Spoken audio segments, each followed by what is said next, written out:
नमस्कार विद्यार्थी मित्रांनो, मी स्वप्नील हिवराडे इन्फिनिटी स्पर्धा परीक्षा अकॅडमीच्या प्लॅटफॉर्मवरती सहर्ष स्वागत करतो. मित्र हो, काल ज्या 17 ऑगस्टला आपल्या 3 शिफ्ट झाल्या तलाठी परीक्षेच्या, त्या शिफ्टमध्ये कोणकोणत्या घटकावरती अंकगणित व बुद्धिमत्ता ह्या विषयामध्ये त्या ठिकाणी कोणकोणत्या घटकावरती प्रश्न आलेले होते ते आपण ह्या व्हिडिओमध्ये बघूया. आणि काही मेमरी बेस्ड प्रश्न आहेत. बघा मित्र, ॲज इट इज प्रश्न तर बाहेर येऊ शकत नाहीत, परंतु टॉपिक्सची नावं जी आलेली आहेत त्यानुसार आपल्याला काही मेमरी बेस्ड प्रश्न किंवा त्या मागच्या PYQचा एक तुम्हाला आढावा घेता यावा म्हणून आपण काही प्रश्न या व्हिडिओमध्ये तुम्हाला मी एक्सप्लेन करून देणार आहे. आणि त्या प्रश्नांसोबत कशा रीतीने आपण डील केलं पाहिजे ते देखील आपण या व्हिडिओमध्ये समजून घेणार आहोत. तर आपण सुरुवात करूया मित्र. अंकगणित व बुद्धिमत्ता वरती कोणकोणत्या प्रकारे प्रश्न विचारले गेलेले आहेत, कोणत्या घटकावरती विचारले गेलेले आहेत आणि कसे प्रश्न विचारले जाऊ शकतात याचा तुम्हाला येणाऱ्या शिफ्टमध्ये नक्की फायदा होणार आहे. मित्र हो, बरेच जणांचा फीडबॅक असा होता की बुद्धिमत्तावरतीच प्रश्न विचारले जातील,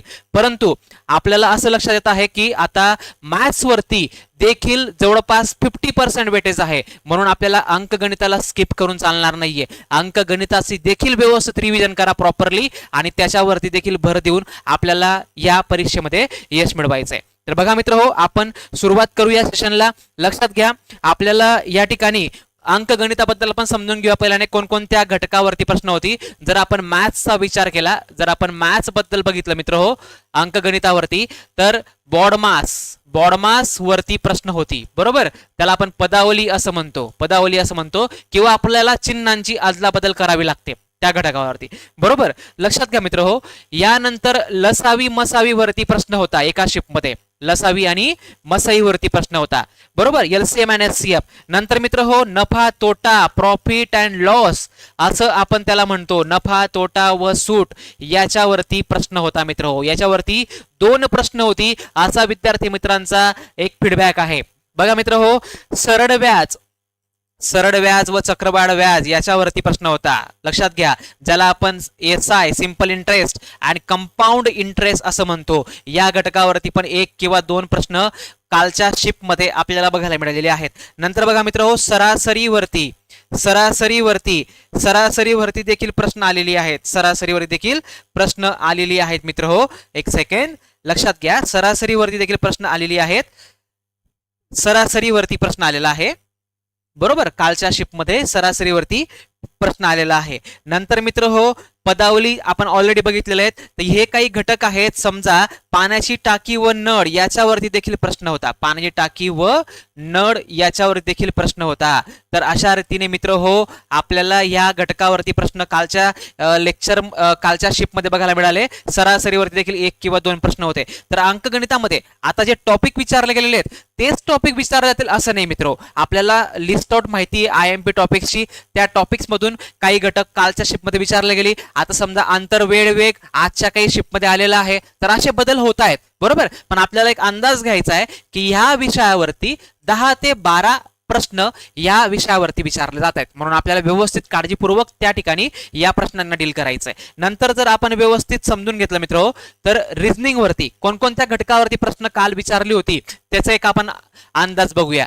रिझनिंग म्हणजे बुद्धिमत्ता चाचणी, याच्यावरती देखील मित्र हो 13 ते 14 प्रश्न होती. बरोबर, यामध्ये मित्र हो आपल्याला अल्फाबेट सिरीज याच्यावरती प्रश्न होती. अल्फाबेटिकल सिरीज याच्यावरती प्रश्न होती. अल्फा न्यूमेरिक सिरीज बरोबर याच्यावरती प्रश्न होती. अशा विद्यार्थी मित्रांचा फीडबॅक आहे. नंतर मित्र हो, ऑड वन आउट याच्यावरती 3 प्रश्न होती. ऑड वन आउट या घटकावरती एकूण 3 प्रश्न होती. अल्फाबेट सिरीज आणि अल्फा न्यूमेरिक सिरीज या दोघांना मिळून जवळपास 6 ते 7 प्रश्न याच्यावरती होती. अशा रीतीने फीडबॅक आहे. नंतर बघा, नंबर सिरीज वरती प्रश्न होती. अंक मालिकेवरती प्रश्न होती मित्र.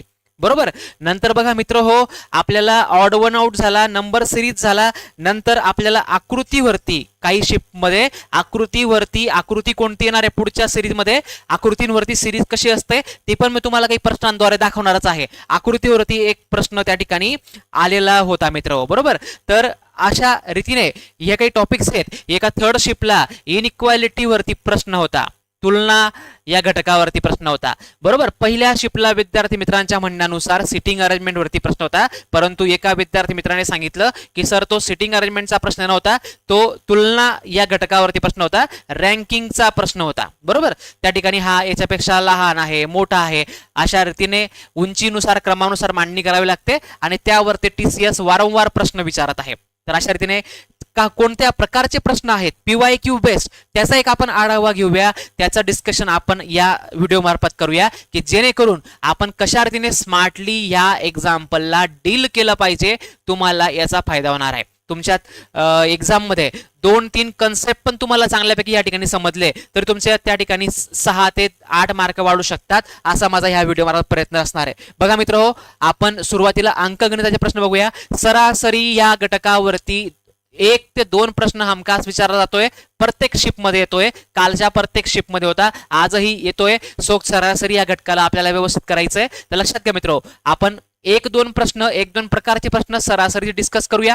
पहिला प्रश्न तुमच्या समोर आहे, जर 81, 93, 99 आणि K यांची सरासरी 87 येत असेल तर K बरोबर किती असेल? आपल्याला K ची व्हॅल्यू काढायची.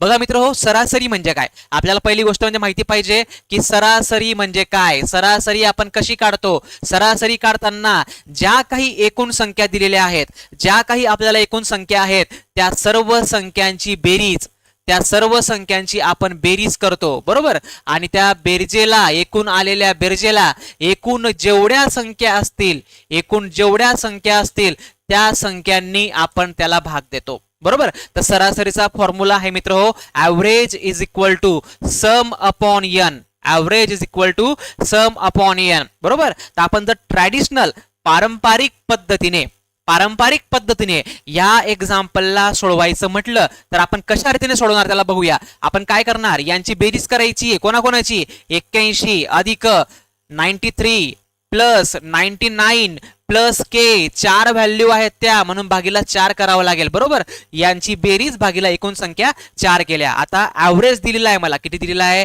87 दिलेला आहे, म्हणतो आपण पुट डाऊन करू या ठिकाणी. 87, 87 हा आपल्याला सरासरी, ही आपल्याला सरासरी या ठिकाणी दिलेली आहे. मग आपण काय करणार मित्र, बघा हा 4 आता भागतोय, इकडे हा गुणीला जाईल. बरोबर, तुम्ही लिहू शकता याला 87 गुणीला 4. बरोबर, यांची बेरीज करून बघूया. 90 आणि 90 180, आणि हे 80 घेतले 200, एक सेकंड, 90 90 180 झाले, नंतर हे 80 घेतले 260 झाले, 260 आणि हे 10 70, एक सेकंड आपण या ठिकाणी लिहून घेऊया 99, 93 अँड 81. ठीक आहे, तर पहिल्याने बघा या 90 आणि हे 90 मित्र हो 180 झाले, नंतर हे 80, 180 मध्ये 80 टाकल्यानंतर 260. बरोबर, हे आपण माइंड मध्ये करूया. हे 10 273 होतील, त्यांची बेरीज होईल 273.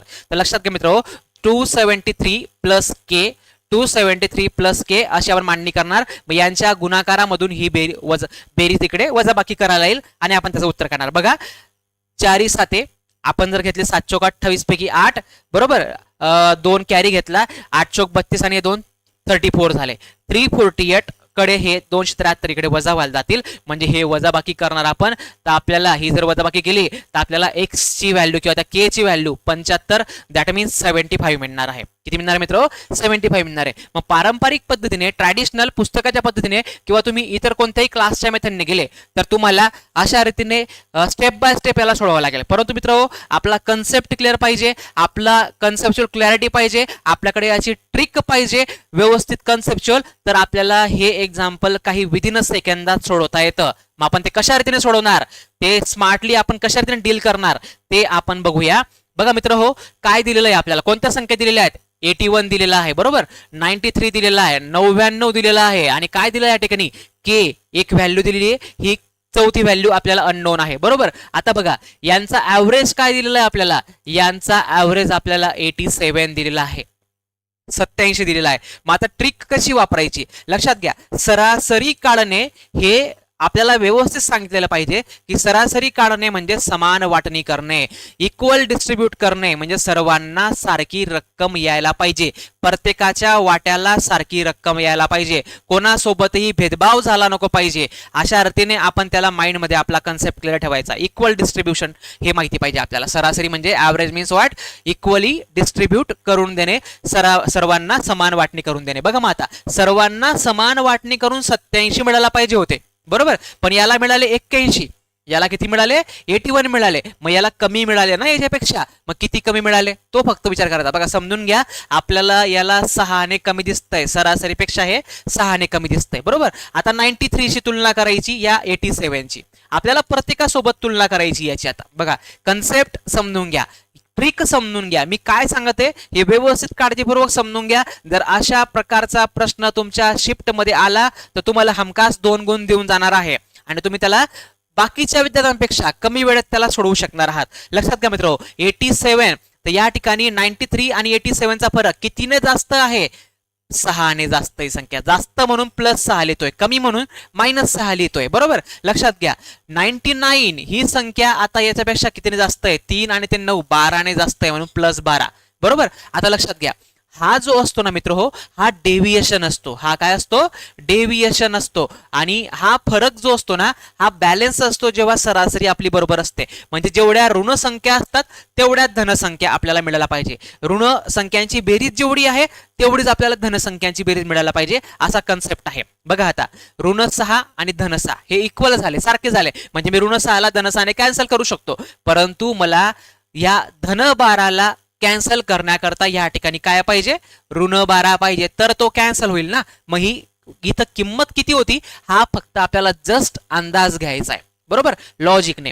मग आता बघा के जो आहे ना हा 12 ने कमी पाहिजे 87 पेक्षा, मग जस्ट आपल्याला काय करायचं, सिम्पली 87 मधून 12 कमी करून टाकायचे, 87 मधून काय करून टाकायचे, 12 कमी करून टाकायचे. बघा पटकन आपल्याला आन्सर मिळत आहे 75, 75 आपण लगेच आन्सर काढू शकतो. पण तुम्हाला हा कन्सेप्ट माहिती पाहिजे होता, नसेल माहिती तर व्यवस्थित नोट डाऊन करून घ्या. अशा रीतीने एक्स किंवा के विचारला गेला, आता कोणत्याही शिफ्टला अशा प्रकारचा प्रश्न दिसला तुम्हाला त्यासोबत अशा रीतीने स्मार्टली डील करता यायला पाहिजे मित्र हो. चला मित्र हो, आपण पुढच्या प्रश्नाकडे जाऊया. सरासरीवरती अजून एक वेगळा प्रकार बघा.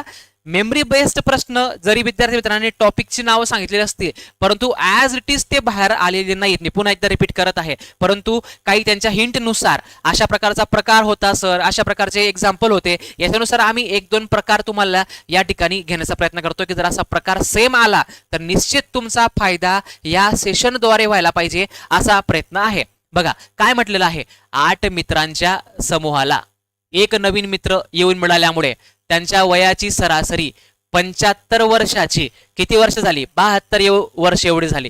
तर त्या समूहात नवीन आलेल्या मित्राचे वय काढा. बघा मित्र हो, समूहात एखादा व्यक्ती एंट्री करतो किंवा त्या ग्रुपला एखादा व्यक्ती सोडून जातो, असे 2-3 प्रकारचे उदाहरण या ठिकाणी विचारले जातात. मग याचे कन्सेप्ट क्लिअर पाहिजे. ग्रुपमध्ये आला तर तो ग्रुपच्या सरासरीवरती इम्पॅक्ट करतो, जर तो ग्रुपला सोडून गेला तरी पण तो त्या ग्रुपच्या सरासरीवरती इम्पॅक्ट करतो, बरोबर. मग हे कन्सेप्ट तुम्ही प्रॉपरली शिकून घेतले तर हे एक्झाम्पल आपल्याला सोडवता येतात. बघा आता काय करायचं, तुम्हाला एक बेसिक हिंट देऊन ठेवतोय, ट्रिक पण तुम्हाला सांगेल, ट्रॅडिशनल पद्धत पण तुम्हाला पहिल्यांदा सांगतो आणि कन्सेप्टने लॉजिकने कशा रीतीने आपण डील करायचं ते पण तुम्हाला सांगतो. 8 मित्रांचा समूह मित्र, पहिल्याने 8 मित्र होते, बरोबर. एक लक्षात ठेवा, आधीची सरासरी A1, आधी ग्रुपमध्ये जे मेंबर होते त्याला आपण EN म्हणूया. आता काय झालं, ग्रुपमध्ये व्यक्ती आला तर त्याला प्लस करायचं, ग्रुपमध्ये व्यक्ती येतोय नवीन, तो माहिती नाही, तो अननोन आहे, त्याचं वय आपल्याला माहिती नाही, ते काढायचंय, म्हणून त्याला काय केलं तर मी घेतलं या ठिकाणी X घेतलं या ठिकाणी, बरोबर. तो आला ग्रुपमध्ये म्हणून प्लस केलं, तो जर ग्रुपला सोडून गेला असता तर आपण त्याला मायनस रिप्रेझेंट केला असता, बरोबर. मग आता लक्षात घ्या, इक्वल टू, आता काय झालं, सरासरी बदलवली त्याने, A1 ची म्हणजे 75 ची 72 करून टाकली, A2 झाली, पण ते मेंबर आधी 8 होते, तो 1 आला म्हणजे तो वाढ झाली, म्हणजे ते A2 गुणिला या ठिकाणी N+1 होणार आहे, बरोबर. मग अशा रीतीने मांडणी आपल्याला करता यायला पाहिजे. जर तो व्यक्ती सोडून जात असेल समूहाला तर आपण या ठिकाणी -x मांडायचा फक्त. बरोबर. मग आता बघा आधीची सरासरी किती आहे 75 आहे. आधीचे मेंबर किती आहेत ग्रुपमध्ये 8 आहेत. एक व्यक्ती आला तो माहिती का त्याचं वय नाही माहिती ते काढायचं आहे. बरोबर. A2 सरासरी नवीन 75 ची किती झाली 72 झाली 72 झाली. इथं 72 लिहा गुणीला नंतरचे मेंबर किती झाले 8 मध्ये 1 आल्यामुळे 9 झाले. किती झाले 9 झाले. आता सोडवू याला आपण आला 8 पंचे 40 कॅरी 4 झाला या ठिकाणी 8 गुणिला 7 56 56 आणि हे 4 60 झाले 600 झाले अधिक x. बरोबर. याचा गुणाकार करूया 9 दुनी 18 हात चला 1 9 7 63 आणि 1 हा 64. बघा मित्र या 600 ला आपण तिकडे जाऊ देऊया. तो इकडे बेरीज करतो तिकडे वजाबाकी करेल 648 600. बरोबर. यांची वजाबाकी जर आपण केली तर आपल्याला 48 मिळून जाईल. तर आपल्याला काय विचारलं त्याचं वय 48 वर्ष आहे. तो जो नवीन व्यक्ती आला होता त्याचं वय किती निघालं मित्र 48 वर्ष निघालं. मित्र हो अशा रीतीने पर्याय क्रमांक 2 आपला आन्सर आहे. तुम्ही या मेथडने पण सोडवू शकतात पण ही पारंपरिक ट्रॅडिशनल हे सर्वच वापरतील. पण आपण काय करायचं आपल्या क्लासचे विद्यार्थी आपल्या व्हिडिओ सिरीजला जे फॉलो करतील ते विद्यार्थी याला काय करतील कशा रीतीने डील करतील ते समजून घेऊया. बघा मित्र हो काय करायचंय सिम्पली जी पण आधीची सरासरी आहे तिला टार्गेट करायचं आणि उदाहरणाला समजून घ्यायचं. काय म्हटलेलं आहे एक्झाम्पल मध्ये त्या व्यक्तीने काय इम्पॅक्ट केला आहे सरासरी वाढवली की कमी केली आहे. सरासरी 75 ची 72 केली कमी केली म्हणजे तो कमी असेल असा तुम्हाला अंदाज लावता यायला पाहिजे. हे तुम्हाला केव्हा क्लिअर होईल तुम्ही जेव्हा बॅच मध्ये परिपूर्ण व्हिडिओ समजून घेणार कन्सेप्ट समजून घेणार या टॉपिकचे आपले तेव्हा. आता लक्षात घ्या 75 सरासरी होती कमी केली त्याने सरासरी मायनस किती कमी केली त्याने 3 कमी केली. बघा 75 ची किती झाली आहे 72 झाली. मग कितीचा फरक आहे 3 चा फरक आहे. मग किती व्यक्तींसाठी आहे तो आधी 8 होते नंतर 9 झाले 9 व्यक्तींसाठी फरक आहे. किती व्यक्तींसाठी फरक आहे 9 व्यक्तींसाठी. फक्त याला 9 ने गुणून टाकायचं 9 त्रिक 27. बस या 75 मधून 9 त्रिक 27 वजा करा तुम्हाला 48 आन्सर येऊन जाईल. जे की आपण एवढ्या स्टेप लावून काढलं मित्र हो हे तुम्हाला तोंडी काढता येईल. हे तुम्हाला तोंडी आपल्या थॉट प्रोसेसने आपल्या मनामध्ये त्याला तुम्ही काढू शकतात. आपली एक्झाम ऑनलाईन आहे आणि जर एक्झाम ऑनलाईन असेल तुमच्याकडे अशा ट्रिक्स पाहिजे तेव्हा तुम्हाला निश्चित फायदा होतो की आपण माइंडमध्ये एक्झाम्पल स्क्रीनवरती बघूनच तुम्ही याचा विचार करू शकता या प्रोसेसला फॉलो करू शकतात. कशा प्रकारे बघा 75 ची किती झाली 72 झाली 3 ने कमी झाले 9 व्यक्ती करता 9 त्रिक 27. बरोबर 27 कुठून कमी करायचे आधीच्या सरासरीमधून कमी करायचे कारण की त्याने कमी केली सरासरी म्हणून त्याने वाढवली असते आपण सिम्पली ऍड करून टाकले असते. आहे ना मित्र सोपं काम. तर आपल्याला कन्सेप्ट क्लिअर झाला तर सोपं जाणार आहे. चला पुढे जाणार आहोत पुढच्या एक्झाम्पल कडे. बघा नफा तोटा ह्या प्रकरणावरती देखील 2 प्रश्न होती काही स्लॉट मध्ये म्हणून आपण नफा तोटाचे काही एक्झाम्पल तुम्हाला मी या ठिकाणी कशा रीतीने सोडवायचे जर तुम्हाला सेम प्रकार त्या ठिकाणी येऊन गेला तर निश्चित तुम्हाला फायदा होणार आहे. आणि अशा रीतीने काही प्रश्न होती अशा मांडणीनुसार असं फीडबॅक आलेला होता त्यानुसार हा प्रश्न बघा मित्र ए ने एक वस्तू बी ला 20% नफ्याने विकली. तीच वस्तू बी ने सी ला 25% नफ्याने विकली. बरोबर ए ला ती वस्तू 144 रुपये एवढ्या किमतीत मिळाली असेल तर सी ला ती वस्तू घेण्यासाठी किती रुपये मोजावे लागतील. बघा एक पर्टिक्युलर एक व्यवहार घडतो या ठिकाणी. ए बी ला विकतोय बी सी ला विकतोय. बरोबर मग अशा रीतीने या ठिकाणी प्रोसेस आहे. मग हे आपल्याला ह्या पॅटर्नचे एक्झाम्पल आपण सोडवले किंवा याची प्रॅक्टिस केली तर आपल्याला येतील. काय होतंय सिनेरिओ समजून घेऊया. ए ने काय केलं बी ला विकली. बरोबर बी ने काय केलं सी ला विकली. मग आता ए ने जी विकली ती नफ्याने विकली त्याला नफा झाला त्या विक्रीमध्ये 20%चा नफा झालाय.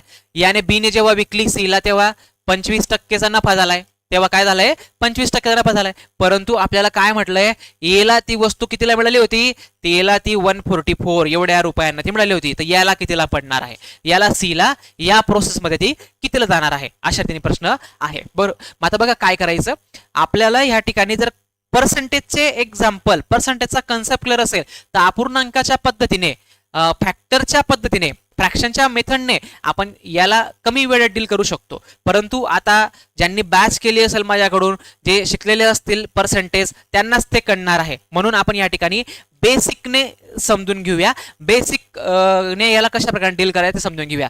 याला एला ती वस्तू मिळालेली होती 144ला, बीने काय केलं 20% नफा मिळवला, मग 100 मागे 20% नफा मिळवला म्हणून 100वरती 20 जास्त 120 लिहिले, गुणिला याने काय केलं 25% नफा मिळवला म्हणजे 100वरती 25 जास्त, 100वरती 25 जास्त, 125 जास्त कमवलं त्याने 100वरती 25 रुपये जास्त कमवले, बरोबर. तर याला कितीला मिळणार आहे, याला कितीला मिळणार आहे. तर अशी मांडणी आपल्याला या एक्झाम्पलसाठी करावी लागते मित्र हो. तर लक्षात घ्या मित्र हो, आपण आता या सोबत सोपं रूप देऊया, याला सिम्प्लिफाय करूया. 0 गेला या ठिकाणी 25चा भाग जाईल, 25 चौक 100, 25 पाचा 125, याला आता बे 5 10 बे सक 12, बरोबर. हा 5 गेला, हा 5 कॅन्सल झालं. लक्षात घ्या मी काय करतोय समजून घ्या सर्वांनी. बे 2 4 बे 3 6, बरोबर. या 2 ने आता भाग जाईल, याला बे 1 बे, बे 7 14 आणि बे 2 4 72 गुणिला 3 करायचं, 3 2 6 7 21, 216 रुपये. 216 रुपयाला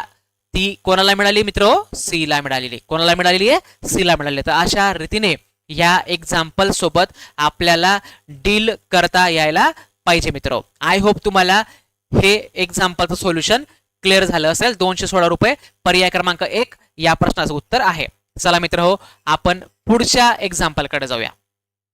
महत्वाचा प्रश्न मित्र हो, टीसीएस अशा प्रकारचे प्रश्न वारंवार विचारतं काही परीक्षांमध्ये. सो हा प्रश्न तुमच्यासाठी खास महत्वाचा आहे. लक्षात घ्या काय म्हटलेलं उदाहरणामध्ये, एका कापड दुकानदाराने 4 जीन्सवर 1 जीन्स मोफत दिली.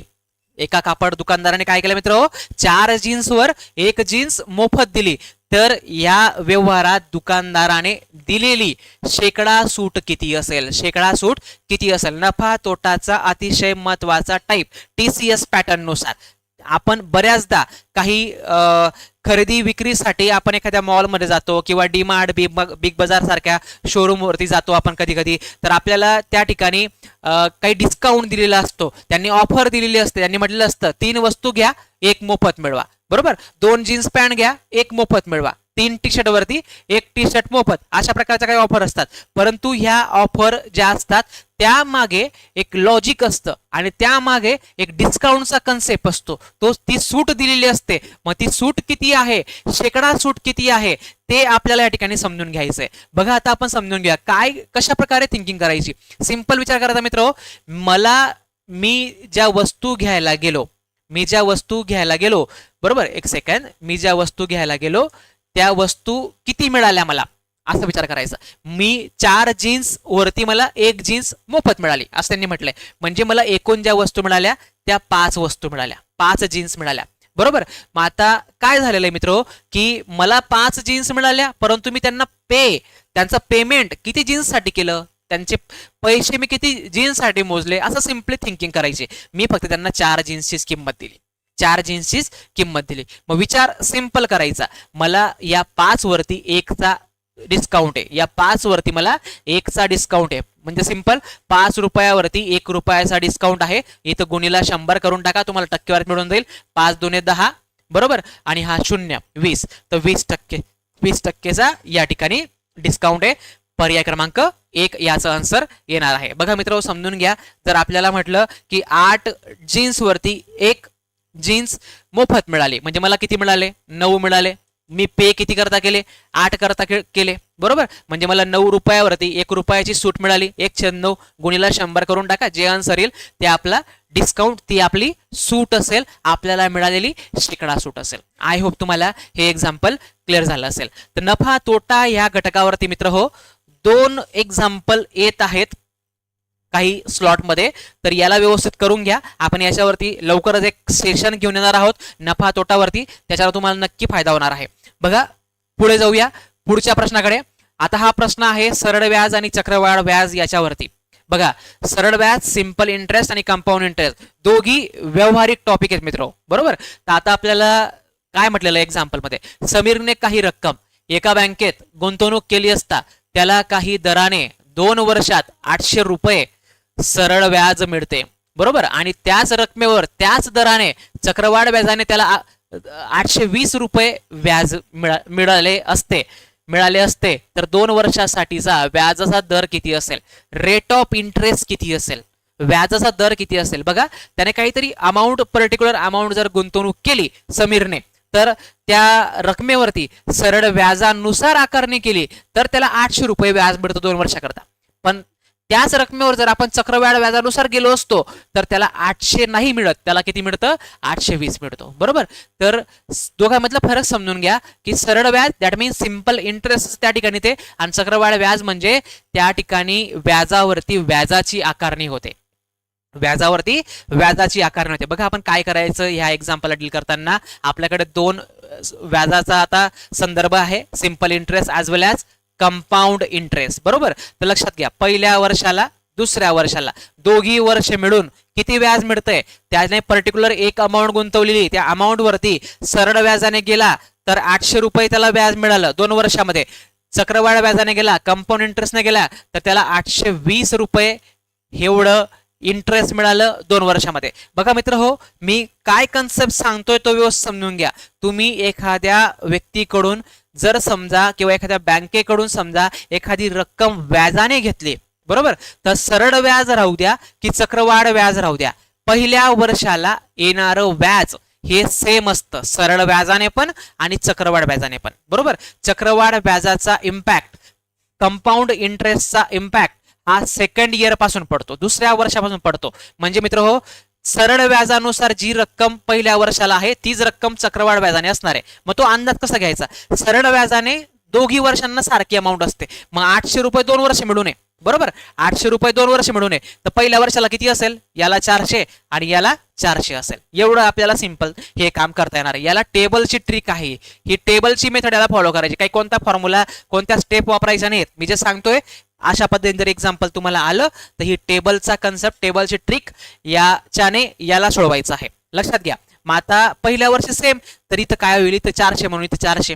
मग आता या दोघांचा फरक 820 म्हणून 400 गेले तर या ठिकाणी किती राहील, 420. म्हणजे दुसऱ्या वर्षाला 420 रुपये इंटरेस्ट मिळतोय, पहिल्या वर्षाला चक्रवाढ व्याज 400, दुसऱ्या वर्षाला 420. तर आता मित्र हो, आपल्याला काय विचारलंय, व्याजाचा दर किती, व्याजाचा दर किती. मग कशा रीतीने व्याज वाढते, 400चं किती झालं या ठिकाणी, 420 झालं. म्हणजे 400 रुपयावरती किती रुपये व्याज वाढलेलं दिसलं या ठिकाणी, 20 रुपये व्याज वाढलेलं आहे. बरोबर. मग आपण काय करणार, याला शून्य गेला, याला सोपरूप देऊया, बे 1 बे, बे 2 4 आणि हा 0, 1/20 गुणिला 100 करून टाका. अपूर्णांकाच्या व्हॅल्यू 5 नसतील तर 20 5 100 तर 5%. रेट ऑफ इंटरेस्ट आहे 5%, व्याजाचा दर आहे या ठिकाणी 5%. तर अशा रीतीने पर्याय क्रमांक 4 याचा आन्सर आहे. सो चक्रवाढ व्याज, सरळ व्याजचा महत्वाचा एक्झाम्पल, महत्वाचा कन्सेप्ट तुम्हाला क्लिअर करून दिलाय. टेबलच्या ट्रिकने यांचा फरक घ्यायचा, पहिल्या किमतीवरती ते अंशात मांडायचं, गुणिले 100 करून टाकायचं, तुम्हाला रेट ऑफ इंटरेस्ट, व्याजाचा दर सिम्पली मिळून जाणार आहे. आय होप तुम्हाला ही पद्धत क्लिअर झाली असेल. चला, आता काढकामवरती महत्वाचा प्रश्न आहे. काढकामवरती प्रश्न विचारले जात आहेत. बरोबर. प्रत्येक शिपमध्ये 1 किंवा 2 प्रश्न आहेत. पाण्याच्या टाकी व नळवरती पण प्रश्न आहेत. मग आता त्याचे कन्सेप्ट क्लिअर करणं महत्वाचं आहे. मग आता लक्षात घ्या मित्र, आपल्याला काढकामचे एक्झाम्पल सोडवताना लसावीची संकल्पना क्लिअर पाहिजे. लघुत्तम सामायिक विभाज्य काय भानगड आहे हे आपल्याला माहिती पाहिजे. बरोबर. मग आता बघा, 12, 15 आणि 20 यांचा जर मला लसावी काढायचा असेल तर लसावी अशी संख्या असते की जिला दिलेल्या सर्व संख्यांनी भाग जातो, अशी ती लहानात लहान संख्या असते. बरोबर. मग तिच्याकरता यांच्यामधून मोठ्या संख्येला पकडायचं, मोठ्या संख्येच्या पटीत बघायचं. 20ला 15ने भाग जातो का, नाही जात. मग 20 दुने 40 त्याला जातो का, 15ने नाही जात. मग 20 त्रिक 60, त्याच्या पाड्यामध्ये अशी संख्या शोधायची की जिला सर्वांनी भाग देत. 20 त्रिक 60, 15 चौक 60, 12 पंचे 60, तर या तिघांनी 60ला भाग जातो, म्हणजे यांचा लसावी काय, 60. तर अशा रीतीने तुम्हाला सिंपल लसावी काढता यायला पाहिजे. तुम्हाला दिलं असेल 10, 12, 30, बरोबर, समजा 45, अशा रीतीने दिलं. इथं 12 न घेता आपण या ठिकाणी 15 घेऊया, या ठिकाणी आपण 10 सोबत 15 घेऊया. आता मला यांचा लसावी काढायचा आहे. मोठी संख्या कोणती, 45. बरोबर. 45ला 30ने भाग जाईल का, नाही. मग डबल करा त्याचे 90. बरोबर. 90ला याने पण जाईल, 15 सक 90 याने तर जाणारच आहे. तर अशा रीतीने आपल्याला लसावी 1 यांचा काढता यायला पाहिजे. मग आता बघा एक्झाम्पल काय म्हणत आहे, अ व ब मिळून, म्हणजे ए आणि बी म्हणूया आपण त्यांना, ए व बी मिळून यांना एक काम करायला 12 दिवस लागतात. नंतर बी व सी, ब व क मिळून, बी व सी मिळून यांना तेच काम करायला 15 दिवस लागतात. नंतर मित्र सी व ए मिळून यांना तेच काम करायला 20 दिवस लागतात. 20 दिवस लागतात. बरोबर. आता लक्षात घ्या, यांचा जर आपण लसावी घेतला, यांचा लसावी घ्यायचा, अशा रीतीने मांडणी झाल्यानंतर यांचा लसावी घेतला तर 12 15 20 लसावी आताच तुम्हाला सांगितला 60. तर आपण हे जे 60 लसावी आला ना, हे त्यांचं एकूण काम मानून घ्यायचं. लसावीने काय मिळतं आपल्याला? एकूण काम मानून घ्यायचं. मग सिंपल विचार करायचा की 60 टेबल तयार करायचं त्यांना काम होतं. 60 टेबल तयार करायचं त्यांना दिलेलं काम होतं मित्र.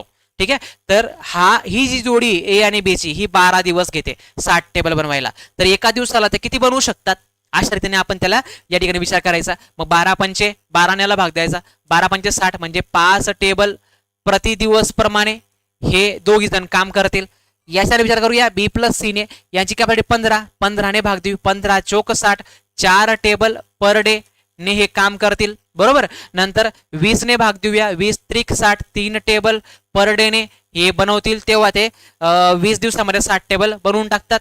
बरोबर. एका दिवसाला 3 करत जातात ते, तेव्हा हे 20 त्रिक 60 ते बनवून टाकतात. तर अशा रीतीने ही मांडणी झाली मित्रो. या एक्झाम्पलला ही जी टेक्निक तुम्हाला सांगत आहे ही सर्वात बेस्ट आहे. आणि अशा रीतीने एक्झाम्पल आलं मित्र हो, तर आपण त्याला अशा प्रकारेच सोडवायला पाहिजे. मग आता बघा आपण काय करणार. बघा लक्षात घ्या, यांचा विचार आता करायचा नाही, याच्यावरनं फक्त लसावी काढून झाला. आता इकडे याची बेरीज आणि इकडे यांची बेरीज. बरोबर. आणि मध्ये इक्वल टू या ठिकाणी मांडायचं. मग आता लक्षात घ्या, ए किती वेळा आहे? 2 वेळा. बी किती वेळा आहे? 2 वेळा. सी किती वेळा आहे? 2 वेळा. आपण लिहिणार या ठिकाणी 2A अधिक 2B अधिक 2C. बरोबर. 5 आणि 4 9 आणि 3 12 याला टेबल म्हणा किंवा युनिट म्हणा. 12 टेबल पर डे ने हे काम करतील.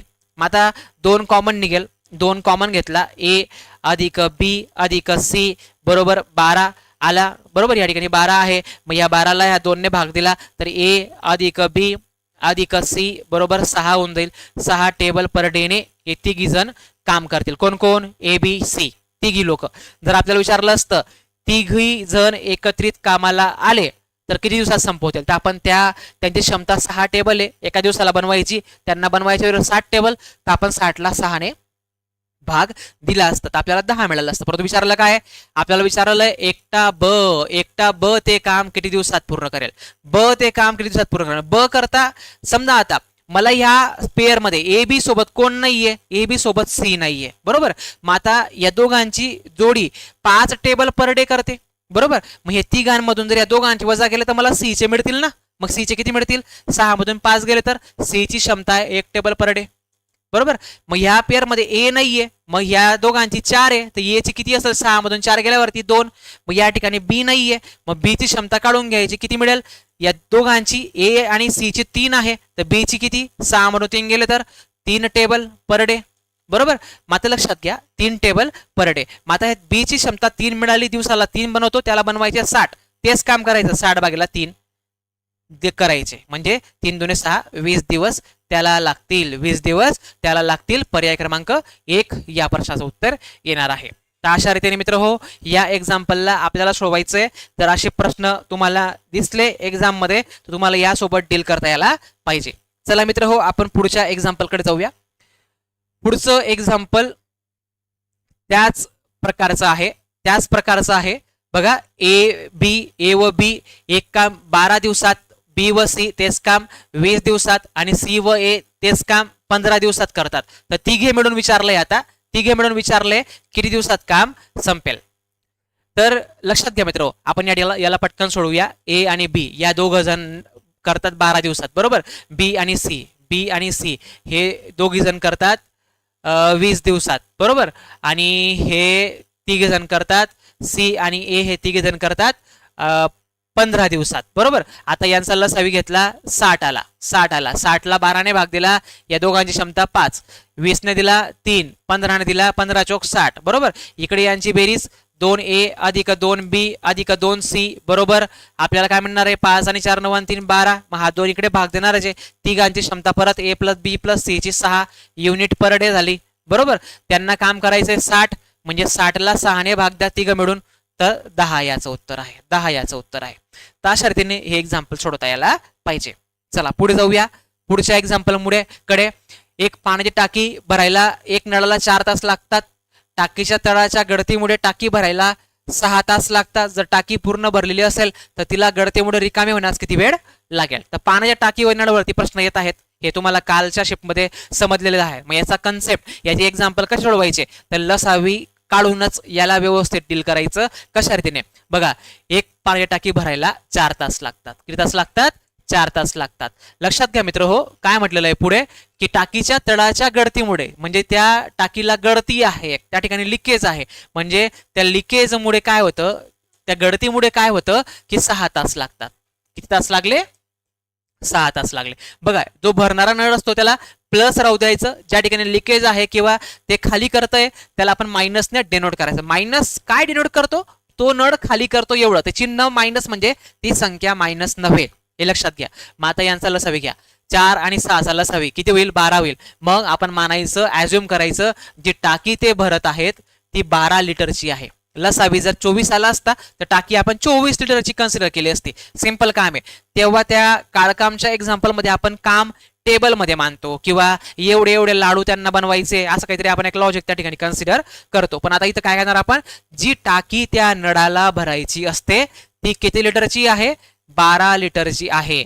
मग आता लक्षात घ्या, आपल्याला प्रत्येक नळाची क्षमता करायची. 4 ने भाग दिला, 4 त्रिक 12, 3 लिटर प्रति हवर. 6 ने भाग दिला, 6 दुने 12, -2 लिटर प्रति हवर. मग यांचा जो फरक आहे ना, तो लिकेज आपल्याला मिळणार आहे. मग 3 मधून 2 गेले, 1 लिटर. 1 लिटर हे काय? ती रिकामी करण्याची क्षमता आहे, ते गळती, त्या लिकेजची क्षमता आपल्याला मिळणार आहे.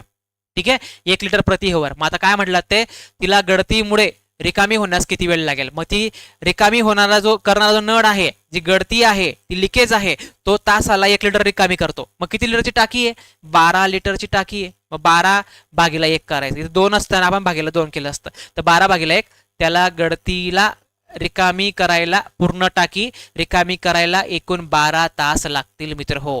तर अशा रीतीने या एक्झाम्पलला सोडवायचं. असा प्रकार आलेला होता, अशा प्रकारचं एक्झाम्पल होतं. ठीक आहे, सेम फक्त व्हॅल्यू काही बदल होत्या, असं काही विद्यार्थी मित्रांचा फीडबॅक होता मित्र हो. तर आपण पुढे जाऊया पुढच्या एक्झाम्पलकडे मित्र हो. पुढचं एक्झाम्पल बघूया. बघा, पुढचं एक्झाम्पल, ए आणि बी हे नळ अनुक्रमे 12 व 20 तासात एक टाकी भरतात. सी नळ भरलेली टाकी 10 तासात रिकामी करतो. जर सुरुवातीला ए व बी नळ दोघे 5 तास सुरू ठेवले, त्यानंतर बी नळ बंद केला व त्या जागी सी नळ सुरू केला, तर टाकी किती तासात भरेल किंवा रिकामी होईल? किती तासात भरेल किंवा रिकामी होईल? तुमचा कन्सेप्ट क्लिअर व्हावा या घटकाचा, म्हणून हे एक्झाम्पल एक मी घेतो या ठिकाणी, जेणेकरून तुम्हाला हे लक्षात आलं. म्हणजे अशा याच्यावरती, पाण्याच्या टाकी व नळवरती जर प्रश्न तुम्हाला एका शिफ्टमध्ये दिसला, तुमचे हमखास त्या ठिकाणी 2 गुण कव्हर होऊन जातील. बघा, या एक्झाम्पलला कशा रीतीने सोडवायला पाहिजे. ए आणि बी हे नळ अनुक्रमे 12 व 20 तासात भरतात. ए लावतो 12 तास, बी ला लागतात 20 तास, बरोबर. नंतर सी नळ भरलेली टाकी 10 तासात रिकामी करतो. जो रिकामी करतो ना, त्याची संख्या मायनसने दाखवायची. 10 तासात तो रिकामी करतो, बरोबर. आता यांचं पहिलं काम करायचं, LCM घ्यायचा, लसावी घ्यायचा. लसावीने काय होतं, आपल्याला त्यांचं एकूण काम मानून घेता येतं, ॲज्युम करता येतं. मग किती होईल ते, यांचा लसावी किती होईल? 20 मोठी संख्या आहे. 20च्या पाड्यात अशी कोणती संख्या येईल की जिला 12 ने पण भाग जाईल? 20 त्रिक 60, 60ला 12 ने पण भाग जातो. मग टाकी जी आहे ना, ती टाकी आहे 60 लिटरची. ती टाकी आहे 60 लिटरची. मग 60ला 12 ने भाग द्या, 12 पंचे 60, 20 ने भाग द्या 3, 10 ने भाग द्या. ठीक आहे, 10 सक 60, -6, बरोबर. काय आलं? -6 आलं. आता आपल्याला काय म्हटलंय बघा, उदाहरण समजून घ्या. काय म्हटलेलं आहे, त्यांनी असं दिलेलं आहे आपल्याला की जर सुरुवातीला ए व बी नळ दोघे 5 तास सुरू ठेवले. बघा, एक प्रोसेस तुमच्या लक्षात यावी म्हणून डायग्रामॅटिक फॉर्म मध्ये मांडत आहे. या ठिकाणी काय होतं, सुरुवातीला ए आणि बी हे दोघी नळ 5 तास सुरू ठेवले. किती वेळ सुरू ठेवले? 5 तास सुरू ठेवले. पुढे सिनेरिओ काय म्हटलेला आहे, त्यानंतर बी नळ बंद केला व त्याच्या जागी सी नळ सुरू झाला. म्हणजे ए तर आहेच, पण काय केलं त्यांनी, हा बी नळ बंद केला आणि या ए सोबत आता बी बंद केला, ए सोबत सी सुरू झालाय, बरोबर. मग आता यांना किती वेळ लागेल भरायला, असा प्रश्न आहे. आता बघा, त्यांच्यानुसार हिशोब करायचा, कॅल्क्युलेशन करायचं. ए आणि बी जर सोबत आहे तर हा तासाला 5 भरतो, हा तासाला 3 भरतो. 5 आणि 3 8 ते भरतात. मग 5 तासामध्ये 8 पंचे 40 लिटर टाकी त्यांनी भरून टाकली होती. 40 लिटर टाकी त्यांनी भरून टाकली होती. आता काय झालं मित्र, ए नळ तर आहेच पण बी बंद झाला, त्याच्या जागी सी येऊन गेला. मग ए ची क्षमता किती आहे, तो तासाला 5 भरतो, तो तासाला 5 भरतो. आता अधिक सी आला, सी सुरू झाला, तो तासाला 6 रिकामी करतो, 6 लिटर प्रति तासाप्रमाणे तो रिकामी करतो. बरोबर. मग आता ह्या ठिकाणी कन्फ्युजन होईल आपल्याला थोडं, म्हणून तुमचा हा कन्सेप्ट क्लिअर करून देणार आहे. मग आता लक्षात घ्या, हा 5 भरतो, हा 6 रिकामी करतो, दोघी एक सोबत कामाला लागले तर टाकी काय होईल, दोघांचा फरक काय होईल, -1 होईल. दोघांचा फरक काय होईल, -1 होईल. -1 म्हणजे टाकी रिकामी होते, तासाला 1 लिटर रिकामी होते, 1 लिटर प्रति हवरती रिकामी होते या ठिकाणी. मग आता बघा, आता बऱ्याच जणांचं या ठिकाणी कन्फ्युजन काय होईल, टाकी 40 लिटर भरली गेली आहे, टाकी 40 लिटर भरली गेली आहे आणि आपण टाकीची क्षमता किती मानलेली आहे, 60 लिटर. तर बरेच जण या प्रश्नाचं उत्तर देताना 40 लिटर भरली गेली सर, एकतर ती 20 लिटर आता भरेल किंवा 20 लिटर रिकामी होईल, 20 लिटर भरेल किंवा 20 तासात ती रिकामी होईल. या दोघांपैकी एक कोणता तरी पर्याय ते सिलेक्ट करतील, पण दोघं पर्याय याचं उत्तर नाहीये मित्र. मग याचं उत्तर काय आहे समजून घ्या. काय झालं या ठिकाणी सिनेरिओ मित्र हो, की या ठिकाणी टाकी 40 लिटर भरली गेली होती आणि इथून तो नळ बदलल्यामुळे टाकी रिकामी व्हायला सुरुवात झाली. मग आता जी भरली गेली आहे ती रिकामी होईल, 60चा संदर्भ नाही उरला आता. मग 40 लिटर भरली गेली आहे म्हणून ती 40 लिटरच रिकामी होणार आहे. मग तासाला 1 रिकामी करतो, तर 40 रिकामी करायला 1 प्रमाणे त्याला 40 तास लागतील आणि ते -1 आलं आपला आन्सर या ठिकाणी, म्हणून ती रिकामी होणार आहे. 40 तासात रिकामी होईल, तर पर्याय क्रमांक 3 या प्रश्नाचं उत्तर आपल्याला घ्यावं लागणार आहे. तर अशा रीतीने मित्र हो, आपल्याला या ठिकाणी 40 तासात रिकामी होईल अशा रीतीने. जर तुम्हाला ऍप्लिकेशन अशा पद्धतीने विचारला गेला प्रश्न, तर तुम्हाला व्यवस्थित काळजीपूर्वक याचं उत्तर काढता यायला पाहिजे. चला पुढच्या प्रश्नाकडे जाऊया. पुढचा प्रश्न, आता आपण बुद्धिमत्ताचे प्रश्न बघणार आहोत. आपण अंकगणिताचे जे पण मेमरी बेस्ड प्रश्न होते, ज्या घटकावरती प्रश्न विचारले होते आपण कव्हर केले. आता आपल्याला बुद्धिमत्ताचे रिझनिंगचे प्रश्न बघायचे. आता सर्वात महत्त्वाचा टॉपिक सिलोलिझम, तर्क व अनुमान, याच्यावरती प्रत्येक शिफ्टला प्रश्न विचारला जातोय. मग आता त्यावरती अतिशय महत्त्वाचा प्रश्न की जो तुमचा कन्सेप्ट क्लिअर करून देईल अशा पद्धतीचा प्रश्न जर तुम्हाला आला तर तुम्हाला निश्चित याच्यावरती मार्क मिळाला पाहिजे. बघा, विधाने आपल्याला दिली असतात, नंतर निष्कर्ष आपल्याला तपासायचे असतात. विधाने बघा काय दिलेले, सर्व यम हे यन आहेत, सर्व यम हे यनच्या सेटमध्ये दाखवायचे, आकृती काढायची. काही पी हे यन आहेत, काही पी हे यन आहेत. बघा मित्र हो, विधानांना वाचून आकृती काढताना लक्षात ठेवायचं माझं वाक्य, आपण आकृती नेहमी बेसिक काढायची. बेसिक म्हणजे काय, त्यांनी काय म्हटलंय, काही पी हे यन आहेत म्हणजे पी चा भाग हाच यन मध्ये गेला पाहिजे, पी चा भाग मी यम मध्ये जाऊ देणार नाही. त्यांनी जे सांगितलेलं आहे ना तेच काम करायचं, जास्त ओव्हर स्मार्टनेस दाखवायचा नाही. या ठिकाणी सांगितलेलं काम फक्त फॉलो करायचं, विधानांना फॉलो करायचं. सर्व ओ हे पी आहेत, सर्व ओ हे पी आहेत, मग सर्व ओ कुठे दाखवायचे, पीच्या सेटमध्ये दाखवायचे. जे सांगितलंय त्यानुसार आकृती काढणे म्हणजे त्याला म्हणतो आपण बेसिक डायग्राम ड्रॉ करणे. मग आकृती ड्रॉ झाल्यानंतर 2 प्रकारचे निष्कर्ष आपल्याला दिसतात.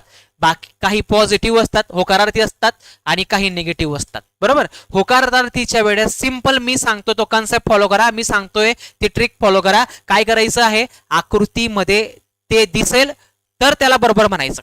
बरोबर. आकृतीमध्ये नाही दिसणार, नाही आपल्याला त्या ठिकाणी ते आढळणार, तर आपण त्याला चुकीचं म्हणणार, रॉंग म्हणणार. बघा मग आता काही पी हे यम आहेत, काही पी चा भाग यम मध्ये गेलेला आहे का, नाही गेलेला आहे, दिसत नाही आकृतीत, दॅट मीन्स हे रॉंग आहे. पुढे बघा आहेत, सगळं आपण करून घेऊ पहिल्याने. काही यम हे पी आहेत, काही यमचा भाग हा पी मध्ये गेलेला आहे का, नाही गेलेला आहे, रॉंग आहे. हे पण दोघे चुकीचे आले. मग आता याच्याकडे जाऊ आपण नाहीच्या केसमध्ये. मग आता बघा, आकृती आपण याला बदलवली नाही, परंतु नाही जेव्हा असेल ना तेव्हा या दोघांमध्ये ओ आणि यन मध्ये वेगवेगळ्या प्रकारच्या जेवढ्या पण शक्यता असणाऱ्या डायग्राम बनू शकतात त्या सर्व आपल्या माइंडमध्ये आपण इमॅजिन करायच्या किंवा त्याला गरज पडल्यास काढून घ्यायच्या. बघा आता काय म्हणतात ते, एकही ओ हे यन नाही, एकही ओ हे यन नाही. आता सध्या ओ या ठिकाणी आहे, पण मी जर याला असा काढू शकतो, हा ओ जर इथं गेला असता तर यनचा भाग कव्हर झाला असता आणि तेव्हा याला वाचलं असतं मी, तेव्हा हे चुकीचं ठरलं असतं. पण नाहीचे जे केस आहे ना ती एकही शक्यतेमध्ये फेल गेली तरी ते रॉंग असतं, म्हणजे हे रॉंग आहे. लक्षात घ्या. तर यांना अशा रीतीने सोडवावं लागतं. या ठिकाणी एकही बरोबर नाही, एकही नाही, सर्व चुकीचे आहेत. तर आपला आन्सर आहे पर्याय क्रमांक 1. तर अशा प्रकारचे प्रश्न येत आहेत आणि यांना आपण अशा प्रकारे सोडवायला पाहिजे. चला पुढच्या प्रश्नाकडे जाऊया मित्र हो. नेक्स्ट प्रश्न आता अतिशय महत्त्वाचा घटक आहे इनइक्वालिटी.